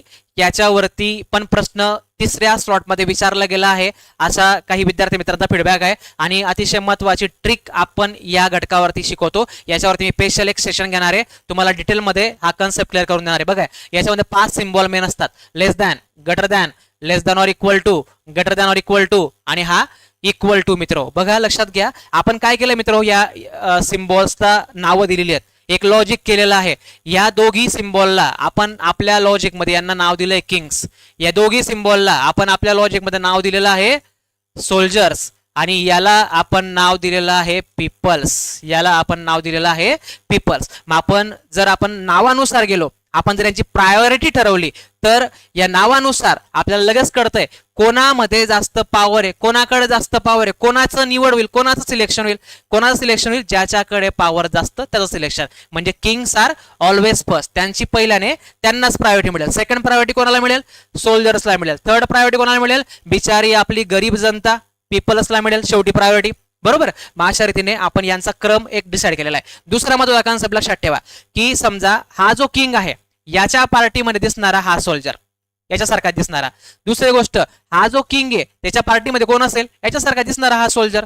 मग आता या ठिकाणी आपल्याला काय लक्षात ठेवायचंय, जर या किंगच्या विरुद्ध दुसऱ्या पार्टीमधला किंग समोर आला, किंवा या किंगच्या विरुद्ध दुसऱ्या पार्टीमधला सोल्जर समोर आला, किंवा दोघी विरुद्ध पार्टीतील सोल्जर एकमेकांच्या समोर आले, तर असं लक्षात ठेवा, असं इंटरेस्टिंग लक्षात ठेवा, की ते दोघी भांडतील, ते एकमेकांशी भांडतील, लढतील, युद्ध करतील, ते त्या ठिकाणी रिझल्ट लागू देणार नाही. ते त्या ठिकाणी रिझल्ट लागू देणार नाही. जर विरुद्ध पार्टीमधले मेंबर्स एकमेकांच्या विरुद्ध आले, तर ते ब्लॉक केस तयार करतात, ते रिझल्ट लागू देत नाही. अशा इंटरेस्टिंग लॉजिकने आपण या एक्झाम्पलला सोडवायचं. मग बघा, आता विधाने दिली असतात, त्यावर निष्कर्ष काढायचे असतात. मग आपल्याला काय म्हटलंय बघा, हे दिलेलं आहे, नंतर ही एक कॉमा आहे या ठिकाणी, परत हे पुढचं स्ट्रिंग आहे, स्टेटमेंट आहे. मग या विधानांना कनेक्ट करायचं. मग कनेक्ट करताना कॉमन शोधायचं. बघा आता हा आर आहे या ठिकाणी, या ठिकाणी आर आहे. आता या दोघांमध्ये कॉमन कोण आहे, इथं पी आहे आणि या ठिकाणी पी आहे. मग हे कॉमन आपण पकडून यांना जोडून घ्यायचं, कनेक्ट करून घ्यायचं. बघा आता काय करू शकतो मी या ठिकाणी, R equal to B equal to K. आता आर सोबत यांना पुढे कनेक्टिव्हिटी, मग आर इक्वल टू काय, जे, आर ला बरोबर जे झाला. जे कडे काय टोक आहे, मोठं आहे जे, पी लहान आहे, मग जे कडे मोठ्याला टोक द्यायचं, पी कडे लहानाला दाखवलं. यांची कनेक्टिव्हिटी कॉमनला पकडून मी करून घेतली. आता बघा क्यू इक्वल टू पी आहे, पी ला क्यू समान आहे. बघा मग आता इकडे पुढे जागा नाही, पण समजून घ्या ठिकाणी मी याला इकडे मांडतोय पी इक्वल टू क्यू, आता या ठिकाणी मांडला. मग आता ही मांडणी झाली तिघांचं कनेक्टिव्हिटीसाठी. आता नंतर निष्कर्षांना तपासायचं. मग आता बघा, मला क्यू पासून तर बी पर्यंत बघायचंय. मग क्यू कुठे आहे आपला, हा क्यू या ठिकाणी, आणि बी कुठे आहे, बी आपलं या ठिकाणी. मग आता यांच्या दरम्यान कोणकोणते सिम्बॉल आले, हा इक्वल टू आहे, हा आपला लेस दॅन आहे, आणि हा परत इक्वल टू आहे. इक्वल टू आणि लेस दॅन कॉमन मध्ये एकच मेंबर घ्यायचा. मग आता या दोघांमध्ये प्रायोरिटी कोणाला जास्त, आपल्या लॉजिक प्रमाणे किंगची निवड होईल. म्हणजे मी क्यू आणि बी मध्ये कोणाची निवड करणार, कोणाचं सिलेक्शन करणार, लेस दॅन, क्यू लेस दॅन बी. मग ते दिसतंय का मला निष्कर्षामध्ये, यस तेच बरोबर आहे. ते नसतं तर चुकीचं आहे, म्हणून बरोबर, म्हणजे याला फॉलो करतंय, हे बरोबर आहे. पुढे बघा, के ग्रेटर दॅन पी. मग आता आपण के आणि पी ला बघूया. मग आता बघा काय होतं, त्यांनी क्रम के पी चा दिलाय, पण आपल्याला पी के मिळेल. आपण काही काळजी करायचं नाही, पहिले पी के मध्ये काढायचं. पी पासून तर के पर्यंत नजर टाकायची. सर्व ऑब्झर्वेशनचा गेम आहे. आपण या ठिकाणी नजर टाकली, ऑब्झर्वेशन केलं, याला बघितलं, तर ही गरीब जनता आपली, हा किंग आहे आपल्या भाषेत, ते याची निवड पुन्हा होईल. पी लेस दॅन के, के ला इकडे मांडा, पी ला इकडे मांडा, रिव्हर्स करून घ्या, सिम्बॉल पण रिव्हर्स होऊन जाईल, उलटा होऊन जाईल. इकडे के मोठा पी छोटा, के मोठा पी छोटा, तेच दिलंय, बरोबर आहे. अशा रीतीने आपण या एक्झाम्पलला सोडवायचं. हे दोघी बरोबर आले, म्हणजे या विधानांना हे दोघी पालन करतात. मग आपण पर्याय घेणार, 1 आणि 2 दोन्ही पालन करतात, म्हणजे दोघी फॉलो करतात. पर्याय क्रमांक 4 या प्रश्नाचं उत्तर येणार आहे. तर अशा स्मार्टली ट्रिकने तुम्ही या प्रश्नांशी डील करू शकता मित्र. चला पुढे जाऊया पुढच्या प्रश्नाकडे. पुढचा प्रश्न बघा मित्र, अल्फा न्यूमेरिक सिरीज वरती प्रश्न विचारला जातोय, आणि त्याचा प्रकार, त्या प्रकारचे एक्झाम्पल तुमच्या नजरेखालून जावे, कसे प्रश्न असतात ते तुम्हाला एक दाखवण्याचा प्रयत्न करतोय. बघा आपल्याला काय म्हटलेलं आहे, अक्षर, चिन्ह आणि संख्या यांच्या दिलेल्या मालिकेचा संदर्भ घ्या आणि पुढील प्रश्नाचे उत्तर द्या. आपल्याला एक मालिका दिली असते, चिन्ह असतात, अक्षरे असतात, अंक असतात, मग त्यांना तुम्हाला ओळखता यायला पाहिजे. आता चिन्ह कोणती या ठिकाणी, हा हॅश आहे, बरोबर, हा अँड आहे, पर्सेंटेज आहे, हे चिन्ह आहेत. मग त्यांनी आपल्याला काहीतरी अट दिलेली असते या ठिकाणी. ही आपली डावी बाजू लेफ्ट साईड आणि या ठिकाणी ही राईट साईड असते. बघा आता काय म्हटलंय वरील मांडणीत डावीकडून उजवीकडे अशी किती चिन्हे आहेत, किती चिन्हे आहेत या ठिकाणी तुम्ही वाटल्यास लिहून घ्यायचं व्यवस्थित वाचून. किती चिन्हे आहेत, ज्यापैकी प्रत्येकाच्या ताबडतोब नंतर एक संख्या येते. चिन्हानंतर प्रत्येकाच्या ताबडतोब एक संख्या येते आणि ताबडतोब आधी एक अक्षर येते. ताबडतोब आधी एक अक्षर येते. बघा लक्षात घ्या, जी अट दिली आहे ना त्याप्रमाणे त्या ठिकाणी व्यवस्थित बघायचं आहे. या चिन्हाच्या ताबडतोब नंतर संख्या पाहिजे, चिन्हाच्या आधी अक्षर यायला पाहिजे. मग अशा रीतीने अशा रीतीने आपल्याला संदर्भ सापडेल ते सिलेक्ट करायचं आणि ते मोजायचं किती वेळा होतंय ते बघायचं. मग ते पर्याय 2 वेळा असेल, 3 वेळा असेल, 5 वेळा असेल, तो पर्याय सिलेक्ट करायचा. मग आता बघा चिन्हावरती भर द्या, चिन्हानंतर संख्या पाहिजे. चिन्हे, संख्या आहे, अक्षरे, पहिली जोडी मिळाली. दुसरी जोडी बघूया. चिन्हे बघा, चिन्ह च्या पुढे संख्या पाहिजे, अक्षर चालणार नाही. चिन्हच्या पुढे संख्या, अक्षर, ही जोडी परत चालेल. बघा चिन्ह, संख्या आहे, अक्षर नाही, मागे चालणार नाही. बघा नंतर पुढे चिन्ह, संख्या पाहिजे, पुढे चालणार नाही. चिन्ह, संख्या, पुढे मागे अक्षर चालणार आहे, तिसरी जोडी. चिन्ह, संख्या पाहिजे, चालणार नाही. चिन्ह, संख्या, अक्षर आहे, ही जोडी चालेल. पुढे एक पण नाही. 1 2 3 4 वेळा तसं झालं म्हणजे पर्याय क्रमांक 4 आपलं आन्सर आहे मित्र. तर असे प्रश्न अल्फा न्यूमेरिक सिरीज वरती प्रश्न हमखास येतोय. या पॅटर्नला समजून घ्या. आय होप तुम्हाला याचा निश्चित फायदा होणार आहे.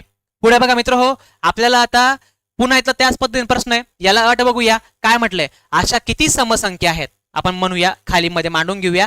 समसंख्या किती आहेत, अशा किती समसंख्या आहेत ज्यांच्या ताबडतोब नंतर एक चिन्ह, ज्यांच्या ताबडतोब नंतर एक चिन्ह, बरोबर, आणि ताबडतोब आधी एक स्वर येते, आधी एक स्वर येते. आता स्वर काय भानगडे हे आपल्याला माहिती पाहिजे, सर्वांना माहिती असेलच. ते ए, आय, ओ, यू आणि ई हे एकूण 5 स्वर आहेत इंग्रजी वर्णमालिकेत, बरोबर. मग तो क्रम आपल्याला शोधायचा आहे. समसंख्येच्या आधी स्वर यायला पाहिजे आणि त्याच्यानंतर चिन्ह यायला पाहिजे. बघा आता समसंख्या मार्क करून घेऊ. 8 समसंख्या आहे, 4 समसंख्या आहे, 2 समसंख्या आहे, 4 समसंख्या आहे, 2 समसंख्या आहे, 6 समसंख्या आहे. मग समसंख्येनंतर चिन्ह, समसंख्यानंतर चिन्ह आहे पण स्वर आहे का, डब्ल्यू नाही, कॅन्सल.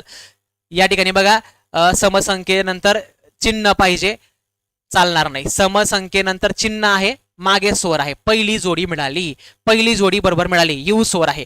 पुढे बघा अजून अशा रीतीने आढळतंय का, मागे स्वर नाहीये, चालणार नाही. 2 नाही, चालणार नाही. बघा पुढे चिन्ह आहे, मागे स्वर आहे, ओ, दुसरी जोडी मिळाली, 2 वेळा होतंय. पर्याय क्रमांक 3 मध्ये 2 आहे, 3 मध्ये 2 आहे. तर अशा रीतीने ह्या प्रश्नांना डील करायचं आहे. असे प्रश्न TCS ते विचारलेले आहेत आणि विचारले जात आहेत मित्र. चला पुढे जाऊया मित्र हो, पुढे जाऊया. बघा या ठिकाणी आपल्याला गुणिला म्हणजे मायनस, आता बॉडमास पदावलीवरती उदाहरणं येत आहेत. 2 प्रश्न याच्यावरती येत आहेत मित्र. 1 ते 2 प्रश्न म्हणजे तुम्हाला 4 मार्क हा पॅटर्न देऊन जाऊ शकतो जर तुम्ही व्यवस्थित काळजीपूर्वक याला सोडवलं तर. मग तुम्हाला सिंपल बॉडमासचा कन्सेप्ट क्लिअर पाहिजे. बॉडमास मध्ये आपण काय करतो, पहिली गोष्ट म्हणजे बॉडमास म्हणजे ब्रॅकेट, बी चा फुल फॉर्म काय, ब्रॅकेट. ओ फॉर ऑफ, ज्यामध्ये प्रश्नामध्ये चे, चा, ची असे संदर्भ लावले असतील तर ते आधी करायचे. डी म्हणजे डिव्हिजन म्हणजे भागाकार. एम फॉर मल्टिप्लिकेशन गुणाकार. नंतर ऍडिशन म्हणजे मित्र हो आपण बेरीज करतो आणि सबस्ट्रॅक्शन वजाबाकी करतो, बरोबर. तर अशा रीतीने आपल्याला या क्रमाने, या सिक्वेन्सने या उदाहरणांना सोडवायचं असतं. आता बघा आपल्याला उदाहरण काय दिलंय आणि काय बदल करायचा आहे अटीप्रमाणे ते समजून घेऊया. गुणाकाराला मायनस करायचंय, मग जिथं पण मला गुणाकार सिम्बॉल दिसेल त्या ठिकाणी मी मायनस करून घेईल. बघा आता गुणाकार आहे, याला मी मायनस करून घेतला, बरोबर. गुणाकार आहे, मायनस करून घेतला, बरोबर. नंतर बघा प्लस म्हणजे भागीला, याला मला भागाकार मांडावा लागेल, या ठिकाणी भागाकार घ्यावा लागेल. पुढे बघा आता मायनस म्हणजे प्लस, मायनस आहे, प्लस करून घेतला, बरोबर. नंतर भागीला म्हणजे भागीला आहे, गुणिला करून घेतला. आता बदल असे करून घ्यायचे, ते बदल दिलेले आहेत ना त्यांना फॉलो करायचं. मग आता पहिल्याने काय करायचं, ब्रॅकेट सॉल्व्ह करणार. पहिल्याने ब्रॅकेट आणि नंतर मग बॉडमासचा नियम. मग आता बघा 18 वजा 13 केले ते या ठिकाणी 5 होऊन जाईल. 2 गुणिले 3 केले या ठिकाणी 6 होऊन जाईल, बरोबर. 14 अधिक 2 केले या ठिकाणी 16 होऊन जाईल. मग आता बघा मी याला लिहून घेतोय 40 भागीला ब्रॅकेट मध्ये इन कर्ली ब्रॅकेट. पुढे काय केलं आपण या ठिकाणी यांचा हिशोब केला 14 ने 2 चा हा 16 आला बरोबर. मायनस मायनस या ठिकाणी यांचा हिशोब 3 दुने 6 झाले हे ब्रॅकेट कंप्लीट बरोबर. भागीला पुढे 18 वजा 13 किती होणार आहे 5 होणार आहे बरोबर. हे ब्रॅकेट कंप्लीट. मात्र लक्षात घ्या आपण काय करू शकतो मित्र 40 भागीला या ठिकाणी 16 मधून 6 गेले 10 राहिले बरोबर. 10 भागीला 5 5 ने याला भाग द्या 5 1 5 5 दुने 10 भागाकाराची क्रिया होऊन जाईल. मग इथे 2 ह्या ठिकाणी आता ह्या 2 ने 40 ला भाग द्यावा लागेल. मग 40 भागीला 2 किती होऊन जाईल 20 होऊन जाईल. मग आहे का 20 पर्याय. येस पर्याय क्रमांक 1 या प्रश्नाचं उत्तर येणार आहे. असे आपल्याला बॉडमास वरती पदावलींचे प्रश्न सिम्पली सोडवता यायला पाहिजे. हमखास तुम्हाला हे मार्क देऊन जाणार आहेत. चला पुढे जाऊया. आता पुढे पहिल्या स्लॉट वर मध्ये तुलनावरती प्रश्न आलेला होता बरोबर. ते काहींना पझल टाईप प्रश्न वाटला तो, परंतु अशा प्रकारे TCS ने मागे प्रश्न विचारलेले आहेत म्हाडाच्या परीक्षेमध्ये वगैरे. तर तशाच पद्धतीचा एक प्रश्न तुम्हाला दाखवण्याचा प्रयत्न आहे की असे प्रश्न आले तर आपण त्यांना कशा रीतीने सोडवायला पाहिजे. बघा आता काय म्हटलेलं आहे. पहिल्याने आपण याला सिम्पली कसा विचार करायचा. वयाने सर्वात मोठा विद्यार्थी कोण असा प्रश्न आहे. शेवटची लाईन काय म्हणते आपल्याला वयाने सर्वात मोठा विद्यार्थी कोण. आपल्याला तुलना दिली आहे. हे व्यक्ती आहेत S1 S2 S3 S4 S5 S6 या 6 विद्यार्थ्यांचे वय भिन्न आहे. S2 हा S4 पेक्षा वयाने मोठा आहे. आपण लिहूया या ठिकाणी S2 हा S4 पेक्षा वयाने मोठा आहे बरोबर. S2 मोठा आहे S4 पेक्षा. 2 विद्यार्थी S6 पेक्षा वयाने मोठे आहेत. दोन विद्यार्थी S6 पेक्षा. आता हे 2 झाले समजा आपण इथे लिहूया S6 पेक्षा हे 2 विद्यार्थी मोठे आहेत बरोबर. पुढे बघा 2 विद्यार्थी हे S6 पेक्षा वयाने मोठे आहेत. 2 विद्यार्थी S1 पेक्षा वयाने लहान आहेत. S1 पेक्षा लहान म्हणजे S1 पेक्षा अजून इकडे 2 आहेत बरोबर. पुढे बघा S1 हा S3 पेक्षा वयाने मोठा आहे. S1 हा S3 पेक्षा वयाने मोठा आहे. ठीक आहे. तर आपल्याला इकडे एकच शिल्लक राहिला आता, पण आपल्याला मोठा पाहिजे तर मोठा इकडे कोण आहे S2 आहे. तर आपलं उत्तर काय असेल पर्याय क्रमांक 2 असेल. किंवा आपण असाही विचार करू शकतो या ठिकाणी जर आपण वाचलं S2 हा S4 पेक्षा वयाने मोठा आहे. S2 हा S4 पेक्षा वयाने मोठा आहे बरोबर. म्हणजे हा पर्याय तर गेला सर्वात मोठा मध्ये S4 आपला येणार नाही बरोबर. नंतर आपण बघितलं या ठिकाणी 2 विद्यार्थी S1 पेक्षा वयाने लहान देखील आहेत आणि S1 हा S3 पेक्षा वयाने मोठा आहे म्हणजे S3 लहान येतोय हा पण कॅन्सल होऊन जाईल.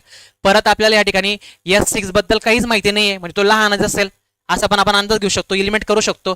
तर आपण इलिमिनेशनने पण जाऊ शकतो. पर्याय क्रमांक 2 याचा आन्सर आहे. तुम्हाला मी डिटेल पण याचं या ठिकाणी मांडणी करून दाखवलेली आहे. चला पुढे जाऊया. असे प्रश्न आले तर अशा रीतीने आपण यांना सोडवण्याचा प्रयत्न करायचा आहे. बघा आता या प्रश्नामध्ये काय म्हटलेलं आहे. तर शब्द मालिकेत बरोबर अक्षर मालिकेत असे काही वेगळ्या ट्रेंडचे प्रश्न आता TCS विचारत आहे. मग काय म्हटलंय बघा दिलेले शब्द वाचा आणि पुढील प्रश्नाचे उत्तर द्या. काय म्हटलेलं आहे. हा एक शब्द दिलेला आहे. सेकंड थर्ड आणि फोर्थ असे 4 शब्द आपल्याला दिलेले आहेत. जर प्रत्येक शब्दात प्रत्येक अक्षराला इंग्रजी वर्णमाला क्रमाने त्याच्यानंतर येणाऱ्या अक्षराने बदलले. बघा अट जी आहे कंडिशन जी आहे ती व्यवस्थित काळजीपूर्वक वाचायची समजून घ्यायचं आणि इम्प्लिमेंट करायची. काय म्हणतात ते प्रत्येक अक्षराला इंग्रजी वर्णमाला क्रमाने त्याच्यानंतर येणाऱ्या अक्षराने बदलले. मग हे समजून घेता यायला पाहिजे. काही जणांची ही लिंक लागत नाही परीक्षेमध्ये गोंधळामध्ये. काय म्हणतात ते की याच्या पुढचं लगेच अक्षर कोणतं येतं डीच्या पुढे अल्फाबेट्स मध्ये काय येणार आहे ई येणार आहे बरोबर. ई नंतर पुढे काय येणार आहे एफ येणार आहे. मग असं बदल करायचा आहे. डी नंतर या ठिकाणी ई येईल. ई नंतर एफ येईल. एन नंतर MNO येणार आहे बरोबर. मग ते काय म्हणतात अट पुढे काय दिलेले बघा. तर अशा प्रकारे बदलले. तर अशा तयार झालेल्या किती शब्दांमध्ये एकही स्वर नसेल. स्वर यायला नको. जो बदल आपण करणार त्या बदलामध्ये स्वर नको. म्हणजे स्वर म्हणजे A I O U आणि E यांच्यापैकी यायला नको. मग आता इथं डी नंतर ई स्वर येऊन गेला हे कॅन्सल हे चालणार नाही ही पेअर बरोबर. पुढे जाऊ M नंतर N U नंतर V येतो. G नंतर EFGH येतो. ठीक आहे स्वर येत नाही म्हणजे ही पेअर चालेल. पुढे जाऊया T नंतर काय होणार आहे PQRSTU या ठिकाणी स्वर येऊन गेला U बरोबर चालणार नाही ही पेअर. O नंतर MNOP येऊन जाईल. ठीक आहे WX नंतर LM चालणारी ही पेअर. 2 पेअर आहेत तर 2 पर्याय क्रमांक 3 मध्ये आहेत. अशा रीतीने या प्रश्नांना आपल्याला सोडवता यायला पाहिजे. चला नेक्स्ट प्रश्नाकडे जाऊया. आलेल्या पॅटर्न वरती पुढच्या प्रश्नाकडे जाऊया मित्रांनो. नेक्स्ट प्रश्नाकडे जाऊया. बघा पुढचा प्रश्न आकृती मालिकावरती प्रश्न विचारला जात आहे. काय प्रश्न म्हणतोय बघा मित्र, TCS न विचारलेला प्रश्न आहे. विद्यार्थी मित्रांच्या सांगण्यानुसार आकृती मालिकेवरती एक प्रश्न एका स्लॉट मध्ये होता. आता या ठिकाणी काहीतरी एक पर्टिक्युलर लॉजिक काम करतं, ते लॉजिक आपल्याला गेस करता यायला पाहिजे. आता प्रत्येकाच्या थिंकिंगनुसार वेगवेगळे लॉजिक आपण त्या ठिकाणी ठरवू शकतो. बघा आता ह्या ठिकाणी प्रश्न काय म्हणतोय, खालील आकृत्यांच्या मालिकेत येणारी पुढील आकृती निवडा. बरोबर, मग आता ही आकृती याच्यामध्ये आणि याच्यामध्ये काही बदल असेल तो शोधावा लागेल. मग काही अँगल्समध्ये समजा हा अँगल 90 डिग्रीने ही मुवमेंट झाली, काहीतरी बदल असतो या ठिकाणी लॉजिकल, तो आपल्याला काही हिंट्स आपल्याला देऊन जातो आणि त्या हिंट्स आपल्याला ओळखायच्या असतात. मग आता तिसरी आकृती ही झाली, चौथी आकृती इथं काय येणार आहे, मग या पर्यायांपैकी ती योग्य कोणती असेल. अशा प्रकारच्या आकृतींमध्ये थोडासा आपला वेळ जाऊ शकतो काही ठिकाणी, परंतु काही पटकन आपल्याला काही लॉजिकने मिळू शकतात. बघा आता आपण काय विचार करू शकतो की हा जो मी काय करतो या ठिकाणी, किंवा मी काय विचार केला की ही जी पहिली आकृती आहे, ही जी पहिली आकृती आहे याच्यामध्ये काय आहे, ही आडवा भाग या. बरोबर, म्हणजे हा जो आहे ना ही हॉरिझॉन्टल प्लेस केलेला आहे. आता या ठिकाणी बघितलं मी तर ही बाजू या ठिकाणी शिफ्ट झालेली दिसते मला. बरोबर, मग आता ही बाजू तर शिफ्ट झाली तर हा व्हर्टिकल आपल्याला गेलेला दिसतो या ठिकाणी अशा पद्धतीने. बरोबर, आता हा जो आहे ना हा तिसऱ्या इथं आलेला आहे. बघा पहिल्याने इथं होता, नंतर तो इथं आला, सेकंड याच्यावर आता थर्ड इथं आला, परत तो इथं काय झाला, हॉरिझॉन्टल झाला. बरोबर, आता तो ऑब्वियस इकडे जाणार आहे आणि तो काय होऊन जाईल, व्हर्टिकल होऊन जाईल. आता आपण जर या ठिकाणी ऑब्झर्वेशन केलं इथं येणाऱ्या ठिकाणी तर आपल्याला तो इथं एकमेव ठिकाणी दिसत आहे, एकमेव या आकृतीत दिसतंय. तर आपल्याला अशी एखादी हिंट मिळून जाते पटकन याला सोडवण्यासाठी. तर आपला आन्सर या ठिकाणी पर्याय क्रमांक 3 येणार आहे. तर असे काही आकृतीवरती एक्झाम्पल येत आहेत, तर तुम्हाला अशा लॉजिक त्याच्यामध्ये ओळखून आपल्याला त्यासोबत डील करता यायला पाहिजे. चला मित्र, पुढच्या प्रश्नाकडे जाऊया. आता ऑड वन आउट असा एक प्रकार विचारला जातोय. ऑड वन आउट अशा रीतीने प्रकार विचारला जातोय, म्हणजे आपल्याला गटात न बसणारा जो पण विसंगत शब्द आहे किंवा विसंगत जी जोडी असेल ती आपल्याला ओळखावी लागते. मग आता बघा या प्रश्नामध्ये काय म्हटलेलं आहे, आपल्याला म्हटलेलं आहे 4 अक्षर गट दिलेले असून त्यापैकी तिघांमध्ये एक विशिष्ट साधर्म्य आहे, तिघांमध्ये काहीतरी सिमिलॅरिटी आहे, विशिष्ट साधर्म्य आहे आणि एक वेगळा आहे जो ऑड आहे, तो ज्यामध्ये त्या गटात बसत नाही, तर तो वेगळा अक्षर गट निवडायचा आहे. मग आता बघा मित्र, आपण हे अल्फाबेट्स आहेत, तर आपल्याला अल्फाबेटिकल सिरीजचा क्रम आपल्याला तो मांडता यायला पाहिजे. आपण या ठिकाणी लिहूया ABCD EFGHIJKLM M पर्यंत मांडायचं आणि M नंतर परत त्याला इकडे मांडत जायचं. M नंतर NOPQRSTUVWXY आणि Z. लक्षात घ्या मित्र, आपल्याला अशी मांडणी केल्यानंतर हे जे आहेत ना हे एकमेकांचे विरुद्ध असतात. AZ BY, ठीक आहे, MN हे एकमेकांचे विरुद्ध आहेत. मग जर तुम्ही या प्रश्नामध्ये ऑब्झर्वेशन केलं तर आपल्याला काय दिसतंय, LO बघूया आपण आता या ठिकाणी. बघा हा L आणि हा O एकमेकांच्या विरुद्ध बरोबर ते सोबत घेतलेले. PK बघा, आता PK ला बघूया, PK तर लक्षात घ्या हा P आणि हा K विरुद्ध जोडी बरोबर या ठिकाणी इथं पण आलेली आहे. इथं बघा BY विरुद्ध आहे का, यस विरुद्ध आहे, बरोबर आहे. XC विरुद्ध आहे का, Xच्या विरुद्ध बरोबर C आहे का, बरोबर आहे, XC विरुद्ध आहे. RI बघा या ठिकाणी RI बघा, RI बरोबर या ठिकाणी विरुद्ध आहे. VE आहे का विरुद्ध, V आणि E बरोबर समोरासमोर आहेत, बरोबर. हा विरुद्ध पेर आहेत, म्हणजे जोडी आपल्या पर्याय क्रमांक एकच असायला पाहिजे. आपण चेक करूया. BY विरुद्ध आहे. E नंतर E च्या विरुद्ध कोण पाहिजे, E च्या विरुद्ध V पाहिजे, पण इथं कोण सोबत U दिलेला आहे, म्हणजे हे चालणार नाही, हा विसंगत आहे, हा ऑड आहे. तर असे ऑड वन आउट वरती 3 प्रश्न होते. किती प्रश्न होते मित्र, 3 प्रश्न होती, म्हणजे तुम्हाला हे प्रश्न 6 मार्क देऊन जाणार आहेत. तर अशा पद्धतीच्या प्रश्नांचं एक व्यवस्थित काळजीपूर्वक कलेक्शन करा, त्यांना रिवाइज करून घ्या. तर आय होप तुम्हाला या सेशनद्वारे फायदा झाला असेल. तुम्हाला मी विशिष्ट प्रकारचे जे काही संभाव्य, जे काही मेमरी बेस्ड विद्यार्थ्यांमार्फत समजले होते, जे पण घटक विचारले गेले होते, त्यांचा संदर्भ घेऊन काही प्रश्न TCS चे PYQ तुम्हाला मी या ठिकाणी आपल्या ट्रिक्सनुसार सोडवून दिलेले आहेत मित्र. आय होप तुम्हाला निश्चित फायदा होणार आहे. या सेशनला व्यवस्थित बघा, एकदा नक्की आपल्या विद्यार्थी मित्रांपर्यंत पोहोचवा आणि आमच्या चॅनलला हमखास सबस्क्राईब करा मित्र. धन्यवाद. थांबूया आणि तुम्हाला येणाऱ्या शिफ्टसाठी बेस्ट ऑफ लक.